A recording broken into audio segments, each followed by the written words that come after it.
તો મિત્રો આજના વિડીયોમાં હું તમને શીખવાડીશ કે આવા ગુજરાતી ફોન્ટ પિક્ચર લેબમાં કેવી રીતે એડ કરવા। તો મિત્રો વિડીયો પૂરો જોજો તો જ તમને ખબર પડશે કે આવા ફોન્ટ કેવી રીતે પિક્ચર લેબમાં એડ કરવા। તો ચાલો વિડીયોને શરૂ કરીએ।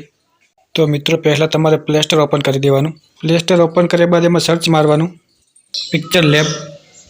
પિક્ચર લેબ સર્ચ કર્યા બાદ પિક્ચર લેબને ઓપન કરી દેવાનું। ઓપન કરશો એટલે તમને આવું કંઈક દેખાશે। તમારે નીચે જવાનું આવી રીતે। તો મિત્રો તમે નીચે જાશો એટલે નીચે લખેલું આવશે ફોન્ટ, ત્યારબાદ ફોન્ટમાં દબાવવાનું। તો મિત્રો તમે ફોન્ટમાં દબાવશો એટલે ઉપર લખેલું આવશે માય ફોન્ટ।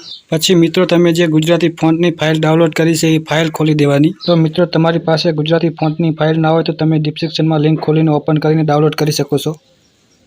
તો મિત્રો તમે ફાઇલ ઓપન કરશો એટલે તમને બધા ગુજરાતી ફોન્ટ દેખાશે। તો મિત્રો તમારે બધા ફોન્ટ સિલેક્ટ કરી લેવાના છે। બધા ફોન્ટ સિલેક્ટ કરી દેવાના। બધા ટોટલ થઈને 250 ગુજરાતી ફોન્ટ છે, બધાને સિલેક્ટ કરી લેવાના। બધા ફોન્ટ સિલેક્ટ કર્યા બાદ તમારે ઉપર દબાવવાનું સિલેક્ટમાં।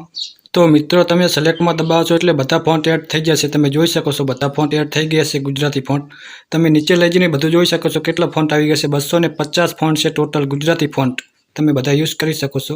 તો મિત્રો તમે આ ગુજરાતી ફોન્ટ યુટ્યુબ થંબનેલ બનાવવા માટે યુઝ કરી શકો છો। તો મિત્રો આ બધા ફોન્ટ અલગ અલગ સ્ટાઇલમાં છે, તમે જોઈ શકો છો। તો મિત્રો વિડીયો ગમ્યો હોય તો વિડીયોને લાઇક કરજો, શેર કરજો અને ચેનલને સબસ્ક્રાઈબર કરજો। તો ચાલો મિત્રો મળીશું નેક્સ્ટ વિડીયોમાં।